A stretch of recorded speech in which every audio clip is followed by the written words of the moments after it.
Greetings. Welcome to the fifth lecture of Tripoli 23. This is the first part of the fifth lecture, and it's about electrical properties of materials. The subtopics would be listed here. Okay, and we'll be moving, slightly moving, not really departing. We'll just consider the case where charges will be moving, and with moving charges, we actually have what we call current. Okay. So recall from the previous lectures that we have only considered charges when they are not moving or the electrostatic case. But when charges move, a current is created. So charges in motion create electric current, okay?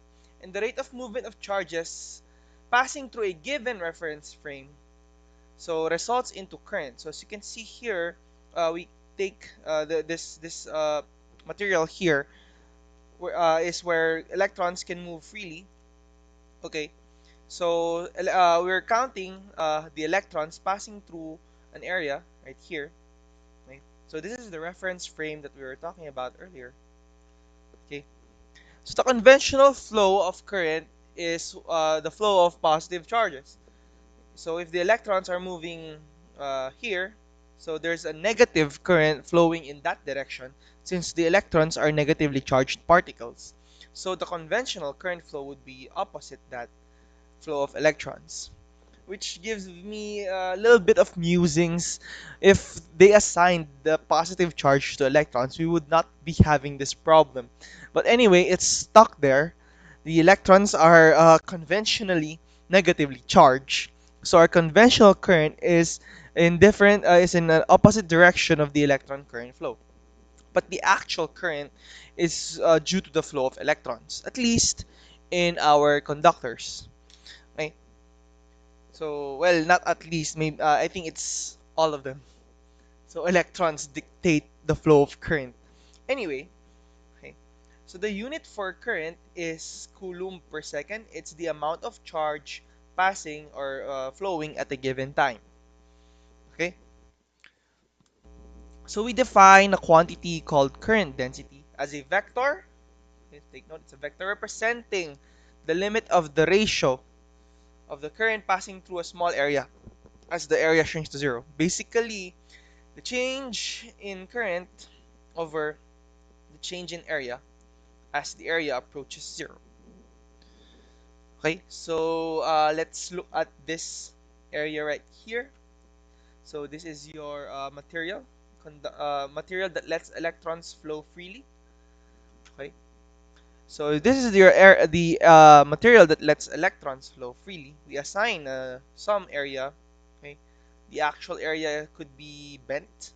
It's not aligned with the conductor, like like what you can see on the screen. Okay, so this area has a component that is aligned to the current flow or the current density flow, right? And we're only considering the current passing through that component of the area.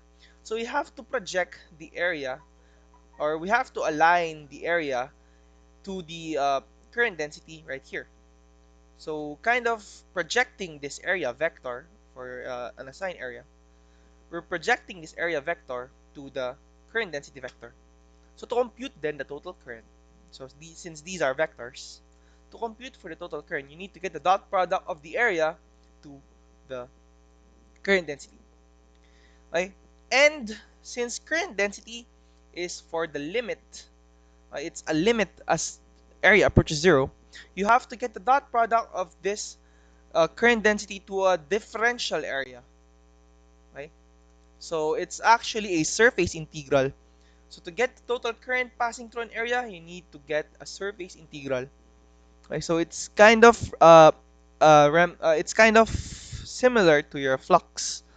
Okay, but this time passing or instead of letting electric flux through a given area, you're letting electrons or charged particles go through an area.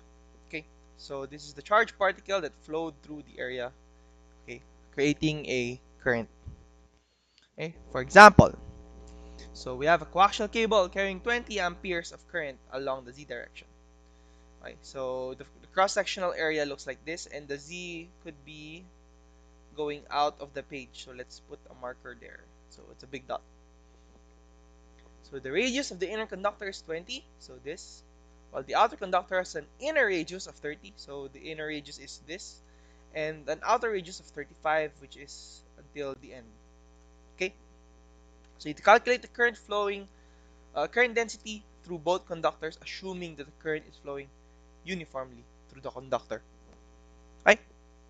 So we have the inner conductor. Just basically just divide the current with the inner area. Okay, so we get that. So that's just 20 amperes total divided by pi times 0.02 squared, uh, which is the radius of the inner conductor. So you get this expression right here. Okay. So next one is the outer conductor. You just need to divide I with the area of the outer conductor, which is equal to this. So it's the outer radius squared minus the inner radius squared. So basically that's just getting the area of the big circle and subtracting the area of the smaller circle. You get the area between them. Okay, so that's how you get the current density at the outer conductor. Okay, so since the current is flowing out of the page or in the positive z direction, we assign the az unit vector to both uh, current densities. Okay, so these are vectors, right? They are not magnitudes. All right. So now consider the current as the velocity of a volume charge distribution. So recall before that we've been considering a volume charge distribution in our electrostatic cases. What if they are moving? Right. So consider an element of charge bounded by a differential volume, delta S times delta L. Delta S would be the surface area right here, and delta L would be the uh, length of the differential volume. Okay, so if you multiply the area times the length, you get the volume of this cube right here, okay, or rectangular prism or whatever. Okay, and then at time t is equal to 0, it's initially at the origin. One corner is at the origin, so let's set that as a reference. Okay, so one corner at the origin. At time t is equal to delta t, the corner, so we set that as a reference, has moved by a distance of delta x. It follows that the whole rectangular prism or the whole volume has also been displaced by a factor or by a magnitude of delta x. So it has moved through delta x. Okay, so it moved forward in the direction of positive x. Okay, so during the time delta t, your block of charge has been moved by delta x. Okay, we assume this block is rigid. Okay, so the change in charge, so as you can see, the charge has been moved from here to here. So what is the change in charge in this region? Okay, what is the change in charge in this region? So there has been a movement of some delta S times delta X. It's the volume of this one. Okay, so let me just clear that. It's the volume of this cube that was left. Okay, there you go. It's the volume of that cube. There you go. Maybe you can imagine it. Okay, so yeah, it's horrible. Anyway, so the volume of this cube or this volume or this box right here, which the charge left, is equal to the charge distribution times the area times the length of the displacement. Okay, so that's the change in charge in this area. So we consider that's delta Q. So it has moved through a reference plane perpendicular to the direction of motion. So perpendicular to the direction of motion, that's important. Right, so if you look at the side view, it looks like this. So we're getting the change in charge in this region, and that is equal to delta Q. Okay, so that's how much rho v, charge distribution, times delta S, which is the area of one phase, multiplied by the length of the displacement. Okay, so knowing that the current delta I is equal to delta Q over delta T, okay, so we just substitute that here. Delta Q is equal to this, therefore it's something like this. Okay, acknowledging that delta S is constant. Okay, delta S is constant with respect to time, then we only know that delta X is changing with respect to time. It's moving in that direction. Okay, so delta S does not change. Therefore, delta I becomes this expression right here, since delta X over delta T is equal to the velocity of the charge along X. So the current becomes this expression. Okay? Now we take the limit as delta S approaches 0. So that's where we'll get current density. So the current density, as we let delta S approach 0, it's actually equal to the charge distribution multiplied by the velocity of that charge distribution. Okay? So that's just in the x direction. Okay? We're only considering the x direction. If we generalize it to 3 dimensions, then basically the direction of the movement of your charges is the direction of where your current density points to. Okay? So the direction of your current density is defined by the velocity of the charges. Okay, so this is just to generalize. Okay, so we call this the convection current. Convection indicating movement. Um, if you recall convection current in terms of weather or in heat transfer, you need some form of medium that is moving. Okay, so that medium kind of transfers, not kind of, transfers heat via moving particles. In this case, it's gas. In terms of your electromagnetics, when you have a movement of particles, such of charged particles, you create a convection current, and that results to a current density J. Okay, so some remarks here. Your convection current is linearly related to charge density and velocity. Okay, so I can think of it as kind of like the mass flow rate of cars passing through a tunnel. So consider a tunnel, okay? So again, I'm not good at drawing. And you have cars passing through the tunnel, okay? And you're considering how much cars pass through this area at a time, okay? If we increase the number of cars per unit area, if we increase the number of cars per unit area, that means you increase the amount of cars passing through this area at a given time. Or if you make the cars faster, then basically you increase the amount of cars passing through this area at a given time. Okay, so that's how you get the analogy between your convection current and your cars. Okay, if we consider the amount of, or the in kilograms, okay, kilograms per second, the amount of mass flowing through an area in a tunnel per second. Okay. Okay, so in the next part, I will introduce you to the continuity of current and the principle of conservation of charge. So if we analogize, and I don't even know if that's a word, but if we take an analogy of your convection current and mass, and you know that mass cannot be created nor destroyed, there's also an analogy of that with regards to charge. Okay? So we have the principle of conservation of charge. Charges cannot be created nor destroyed, but they can be simultaneously created or destroyed. So your positive and negative charges can be equally created or equally destroyed. Okay? Created by separation. So if you have a positive charge attracted to a negative charge, in this case, your proton and electron, if you separate them, okay, if you separate them, create an equal amount of positive charge and an equal amount of negative charge. Okay? Or destroyed if you just combine them again by a process that we call recombination. So that's actually the difference between your charge and mass. Mass cannot be created nor destroyed. In terms of charge, well, cannot be created or destroyed, but you can create equal amounts of both positive and negative charges. Alright, so consider then a closed surface.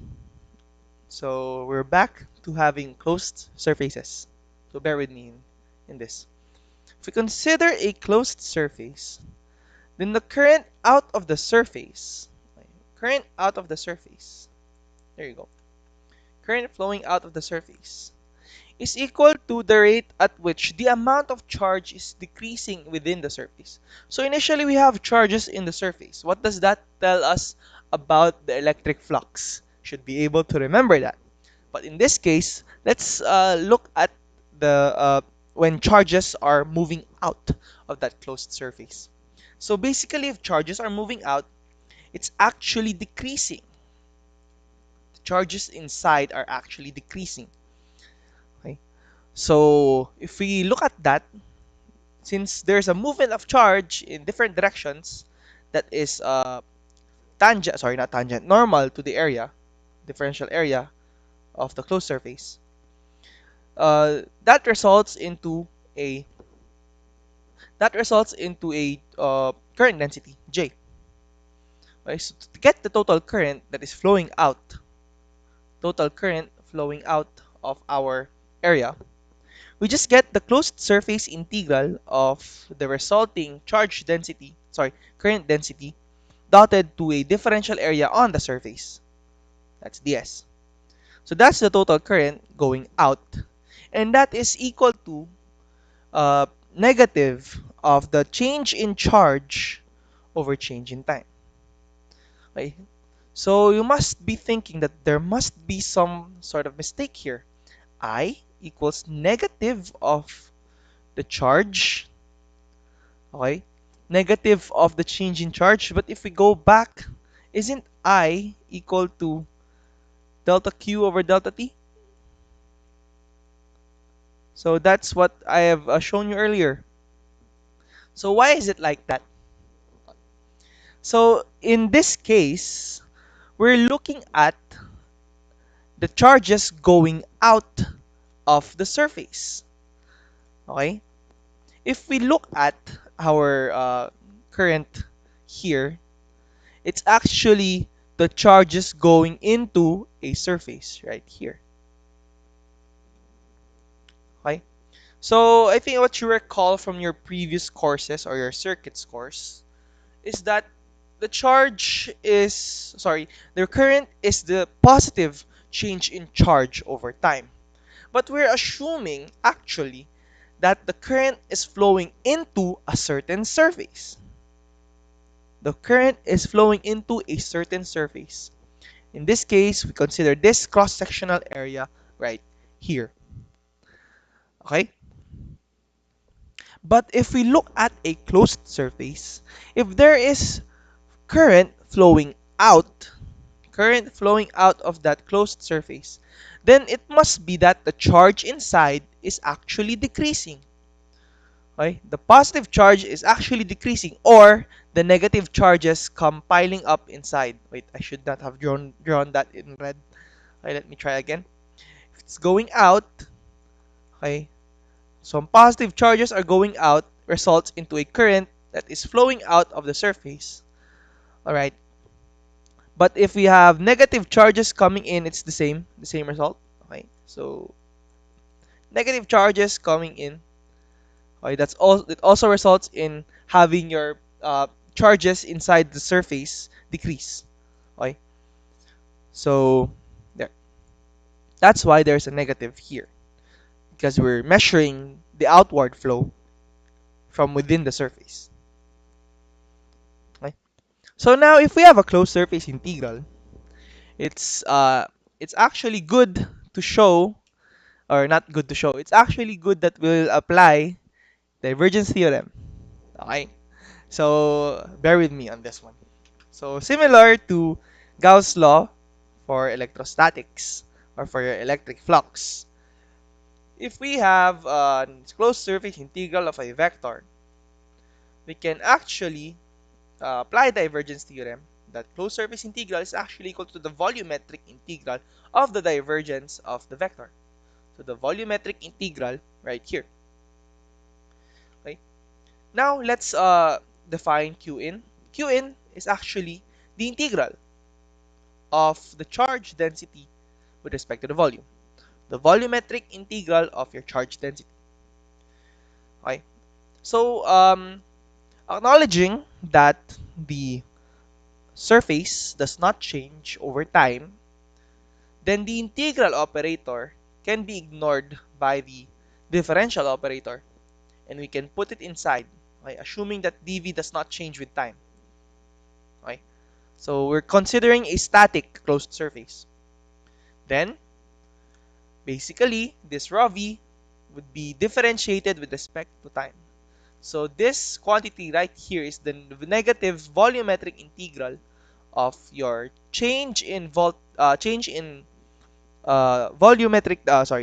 volume charge density with respect to time. Okay, so basically we can equate these two so that del dot j, or the divergence of your current density, becomes negative of the change in volume charge density with respect to time. Okay, so in integral form, I've already shown you that. In point form, looks like this. Okay, so let's try to make sense of this. If we get the divergence of something, we're actually getting a we're getting the derivative of a quantity, this vector quantity, with respect to space. So remember that if you have a point here and something is flowing outward, the divergence is positive. Okay? The divergence is positive. Alright. So this J is measured in amperes per meter squared. If we take the space differential of that, this whole term becomes amperes per cubic meter. Okay? Rho v is measured in coulomb per meter cube. If you take the derivative of rho v with respect to time, the unit of this whole expression becomes coulomb per meter cube second. And coulomb per second is actually amperes.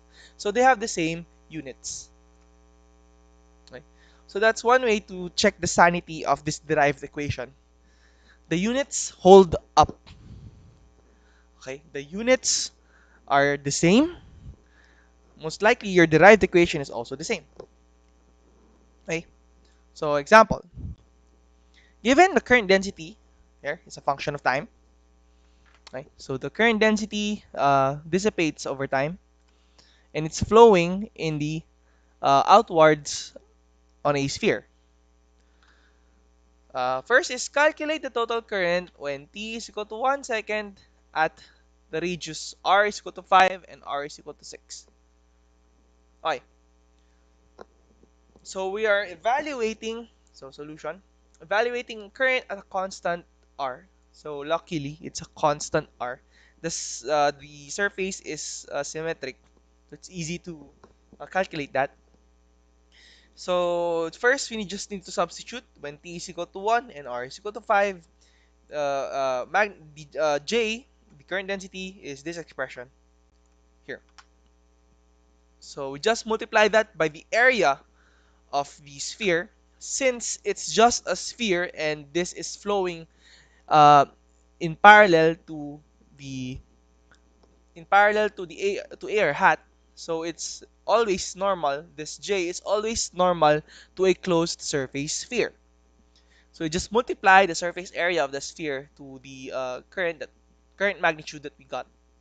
So that's this, and simplify that, get this expression right here. That's the current at r is equal to 5. Okay. Next, we're gonna evaluate at the time t is equal to 1 and r is equal to 6. Okay. So basically, we just substitute that right here, get this expression, and we multiply the magnitude of the current density to the surface area of the sphere. So again, it's the same solution. We have a sphere So current is flowing out of the sphere that is parallel to the surface area vector of the sphere. Okay, so we just multiply the surface area to J, and we get this value over here.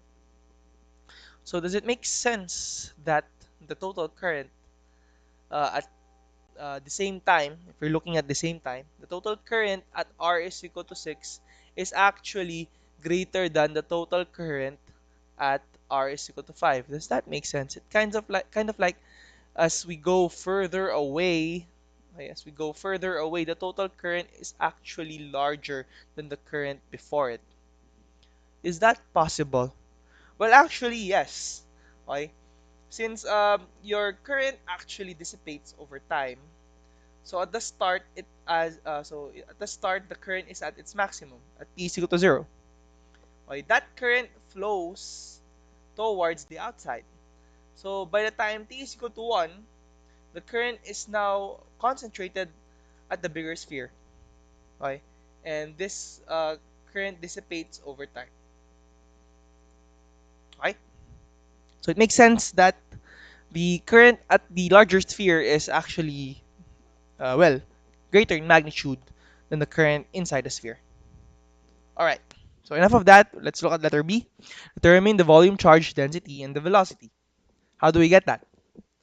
Well, first we get the divergence of J. So this is the point form of your continuity equation.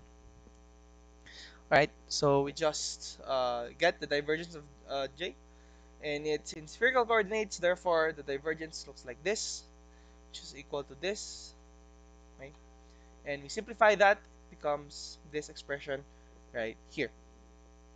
Okay, so that is equal to basically the partial derivative of your volume charge density.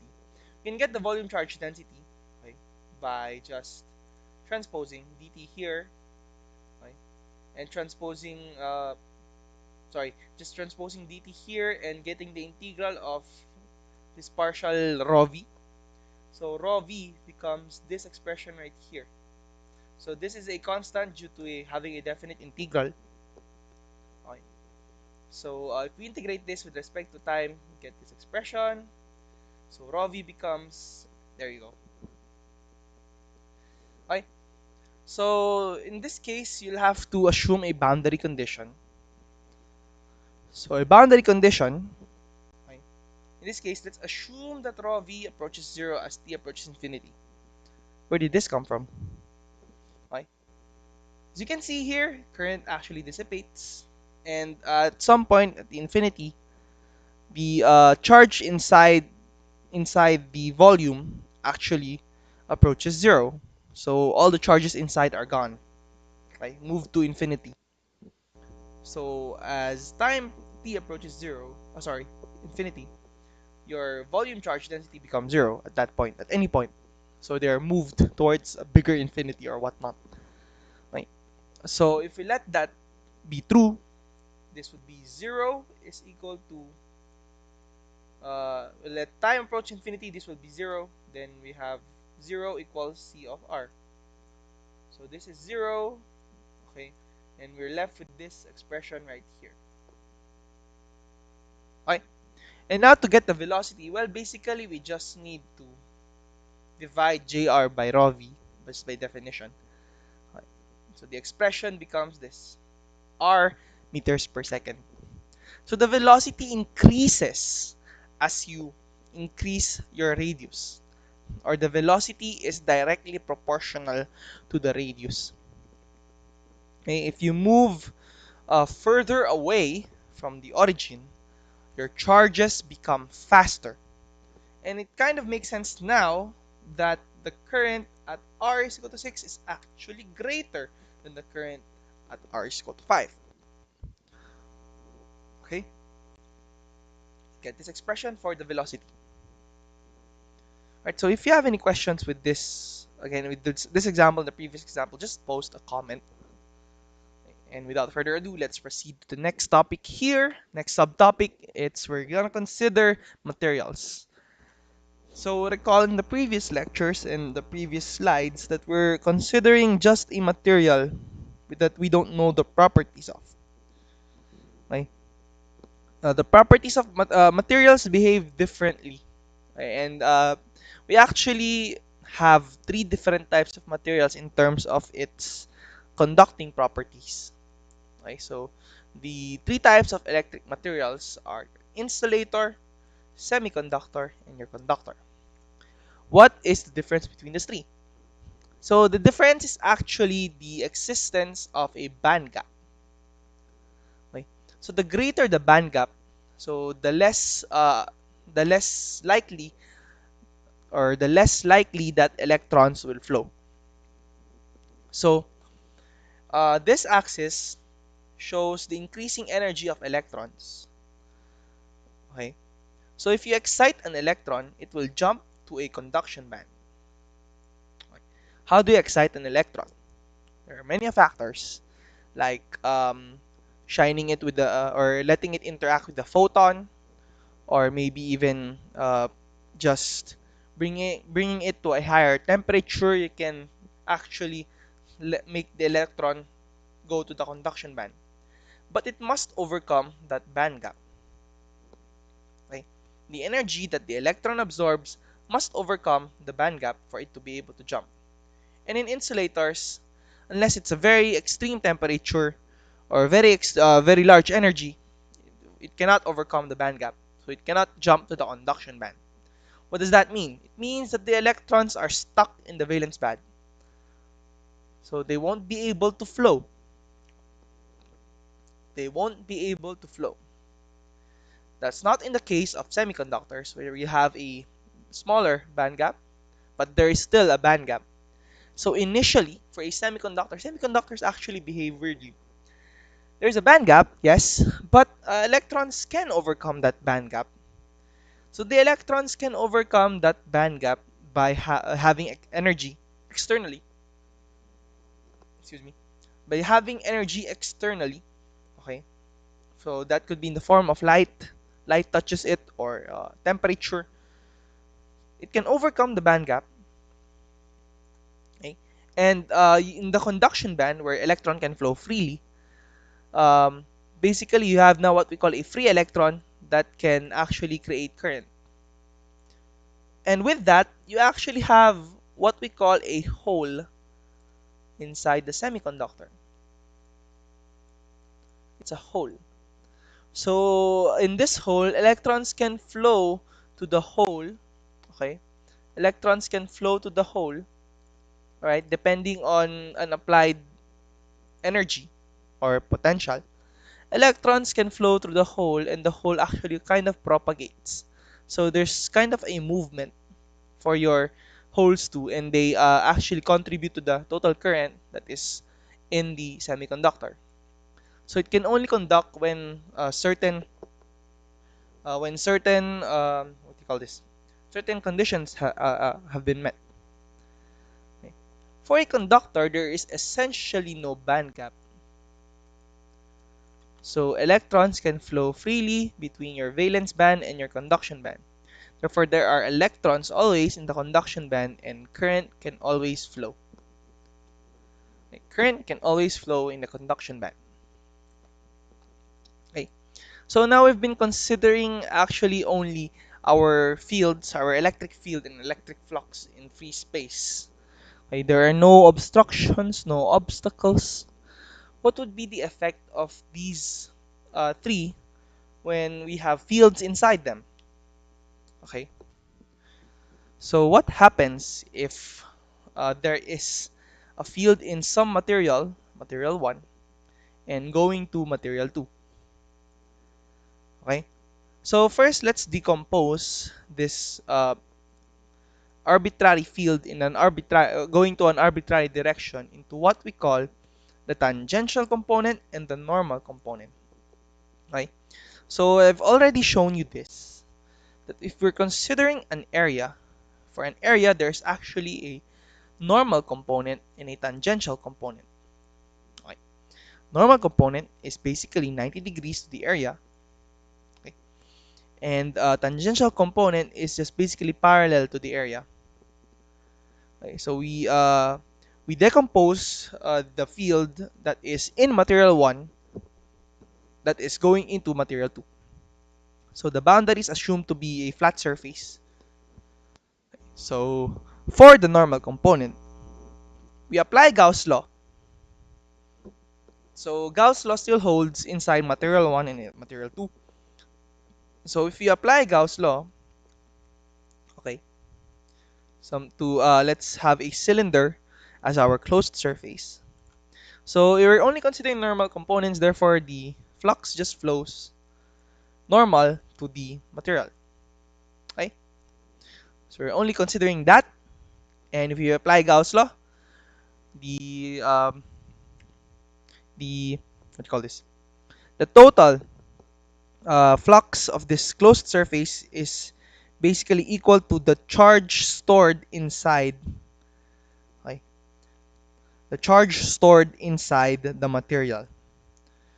Okay? At the boundary, if there is charge stored within the boundary, or within this surface right here, okay, there will be a change in flux between the two faces that is actually within both materials. Okay, so if you apply Gauss' law, this is dN1 times delta S. That would be the flux inside material 1. And dN2 times delta S here, which is the flux inside the material 2. Okay, and that is equal to the charge inside this surface. Okay, so we assume that the charge is actually at the boundary. Okay, because this length is very small. Okay, so we concentrate the charge inside the boundary. Okay, concentrating the charge inside the boundary. Then basically that is equal to a surface charge density times the same cross-sectional area for our Gaussian surface. So just cancel that, and basically the difference between a difference between electric flux going into the boundary from material 1 minus the flux going out of the boundary, going away from the boundary that is in material 2. The difference of those becomes the charge that is stored or that is collected between the boundaries. Right. So for the tangential component, so knowing that the electric field is a conservative field, that is, so I've shown you this before. So the property of electric field is that it's conservative. So if we get the closed loop integral of the electric field intensity equal to 0, so we choose a path.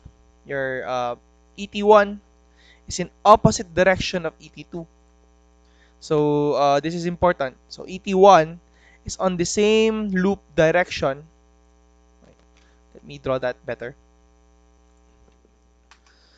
Okay, so ET1, the electric field that is tangent to material 1 to the boundary, is in the same loop as ET2, and that loop has only one direction.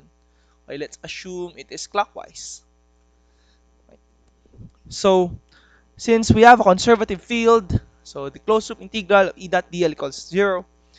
This ET1 times some delta W, which is the length of this side right here, minus ET2, so that same direction, times delta W. Okay, that is equal to 0. And it follows that ET1 is actually equal to ET2. Okay? So ET1 is actually in the same direction as ET2. Okay. So that is your tangential component of the field. Alright? So to summarize that, the boundary conditions looks like this. So the normal component is discontinuous at the boundary, and it's affected by the permittivity and the charges in the boundary. Okay? but the tangential component is actually continuous at the boundary. So ET1 equals ET2 here. So recall that this D actually has a relationship with E, but we'll discuss that in a succeeding part of this lecture. Okay. So knowing that this is the boundary conditions, what are the implications on of the what are the implications of the fields, or what is the effect of the fields in different material types? First, let's consider the conductor. So the conductor again is where electrons can flow freely anywhere. So go anywhere. Okay, take a random direction like this. Okay, I had fun with that. Anyway, but when there's a voltage, as you remember, if you apply voltage, the current is attracted to the positive charge. So it flows to the positive charge and resulting into a conventional current in the opposite direction. Okay? So if it's isolated, electrons will just flow freely at random. But if you apply a voltage, you direct the electrons to a certain direction. Okay? So the problem is the progress of electrons is actually impeded by collisions within the lattice structure of the conductors, and some constant average velocity is attained, and that's what we call the drift velocity. So in conductors, actually the electrons are impeded by the structure. Okay? It cannot just flow freely like that. Like if you apply an electric field, just accelerate forever. Oh no, no, no, no. That would be disastrous, right? You have infinite velocity electrons. No, it's impeded by collisions within the conductor. So it can collide here, then go back a little, then collide again, then go back a little, then collide again. And we have an average velocity. Okay, so since there's a lot of electrons, we can get the average velocity of that, and we'll have some form of constant current that is opposite the direction of your electron. Okay, so that's actually what happens when you just apply a voltage on a small wire. If you apply a voltage on a small wire, it could heat up because of the amount of collisions inside the conductors. So that's the process of um, actually the process of heating up a filament. You just apply current, and because of the current, you have collisions inside, and with collisions, you have vibrations. It turns into heat, and there's your heating element. Anyway, so some constant average velocity is obtained, and that is equal to negative the mobility of electrons, mu e, times the electric field. Okay? So the drift velocity is basically directly proportional to the electric field. So mu e here is called the mobility of the electron given in a material, which is in this unit right here. So recall that the current density is equal to rho v vd. Okay. Then if we substitute that, we have this expression for your current density. So we have now related the current density to our electric field. Okay. So we've now related the current density with the electric field. Sorry, electric field. Okay. Rho e here is the charge density of your electrons. So if it's since the charge density is negative, then we have this becoming positive, and then J is still in the same direction actually of the electric field. Okay, and we call this the conductivity of the material, and the expression becomes J equals sigma E. This should not be in bold, so this should just be a normal scalar quantity. Okay. And we call this actually the microscopic form or the point form of Ohm's law. So this is the current, voltage, and then conductivity or conductance, which is 1 over the resistance. Okay.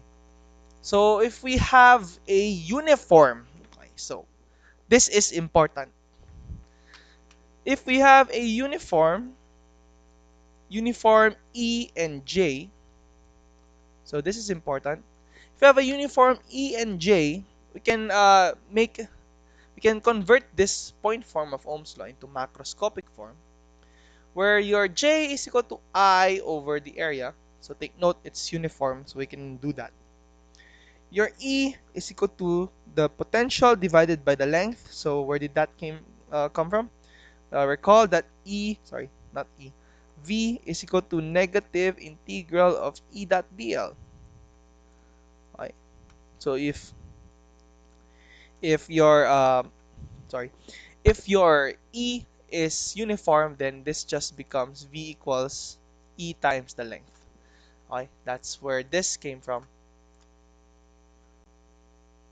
And then we just compute that, isolate V is equal to I times something. So we cross multiply this to this here. And we get this expression right here, which you are all familiar with. This is actually V is equal to IR, which is Ohm's law. And R is this expression right here. Okay? So the length over the area times your conductivity phi. Okay? So let's look at this expression right here. Does it make sense? If you have a larger area, you have a smaller resistance. So if you have a bigger conductor, you have a bigger resistance. Okay? So it means more electrons can flow at a time. That makes sense. But if your length is longer, right, the resistance is impeded by uh, more static atoms. It collides to more particles inside the conductor, therefore increasing your resistance. So it makes sense that this expression is actually the resistance. Okay? So the resistance is directly proportional to the length, but inversely proportional to the area. Okay. So other properties of a conductor is that if we have random electrons here inside the metallic conductor, after some time, if there are no disturbances, take note, no disturbances, just leave the conductor alone, then your electrons will form on the surface of the metallic conductor. The electrons will repel each other and settle on the surface of the metallic conductor.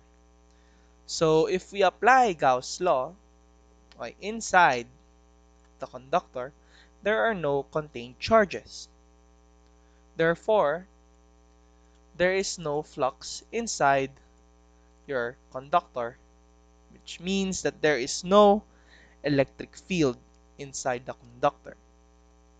Okay? The electrons are on the surface of your metallic conductor. Okay. So what does that mean for a boundary condition? So consider first the electrostatic case.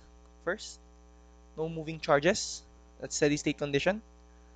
Charges are at the surface in this case.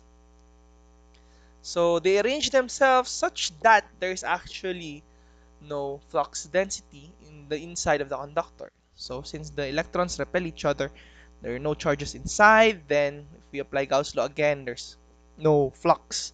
Therefore, there is no field inside. Okay. And we apply the boundary conditions, then the flux that is outside the conductor, flux going outside the conductor, is defined by the distribution at this point, rho s at this point in the boundary.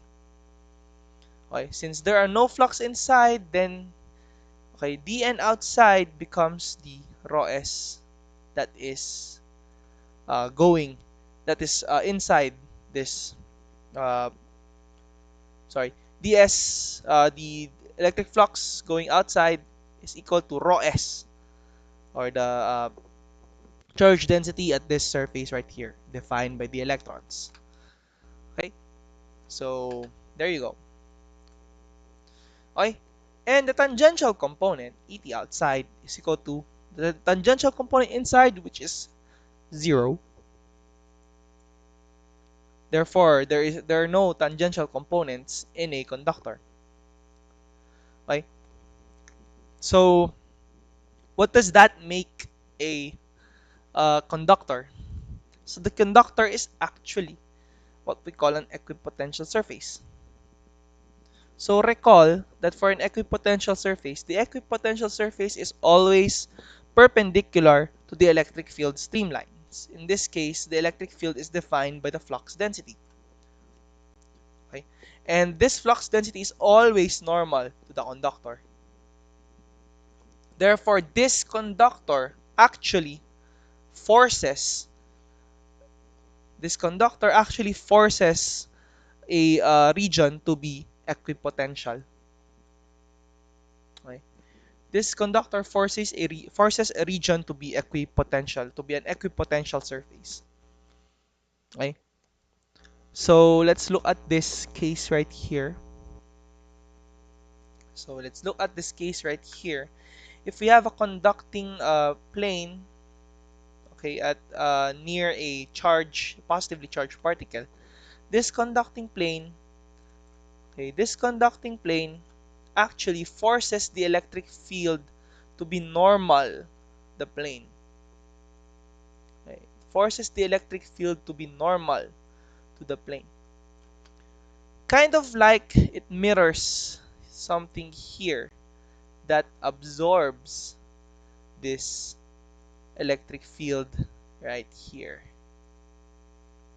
Okay? And actually, this is equivalent to this case right here. So it's equivalent to when we have what we call a dipole. Okay. So this case is equivalent to this case right here. So if we have an infinite conducting sheet, okay, it's an equipotential surface, you force the electric field lines to be normal to the electric field lines to be normal to this conducting sheet. It results into this uh, system right here. So it results into that system, right? And this is actually called the method of images. Right? So this dipole can replicate the field at the boundary of the conductor. So we can replace this into this. So just a mirror image and opposite sign. Okay? So we have an equipotential surface at the middle actually. So which is equivalent to placing a conductor between them. Okay? So how do you determine the image of a charged particle on an equipotential conductor? Consider the point charge at some x sub 0 on the xy plane and an infinite sheet at the yz plane. So how do you draw that? If this is your Cartesian plane and this is the charge at some x naught somewhere here, and then we have a conducting sheet right here. Okay, so in the YZ plane. So again, sorry, I apologize for the bad drawing. The image will appear at the other side of the plane as some charge q prime at some x naught prime. So somewhere here behind the infinite sheet at some charge q prime at x naught prime. Okay. We note that v is equal to 0 at the conducting sheet. So we assume a potential. Let's set it to 0 for simplicity. Okay. Set up the equation first. So if it's 0 at the conducting sheet, then if we get the potential there because due to the two charges, becomes this. Okay. And since we're looking at x is equal to 0 and v is 0 at that point, then we get this expression right here. So there are two solutions in this case. Since q prime and x naught prime is unknown, we place a negative q point charge at x naught to cancel the original charge. Okay. So we charge a basically a negative q at this x naught and then basically that kind of satisfies this equation. Not kind of, it actually satisfies this equation. But that would actually cancel. So it actually cancels your original charge at this point. Okay, it cancels. So that is not valid.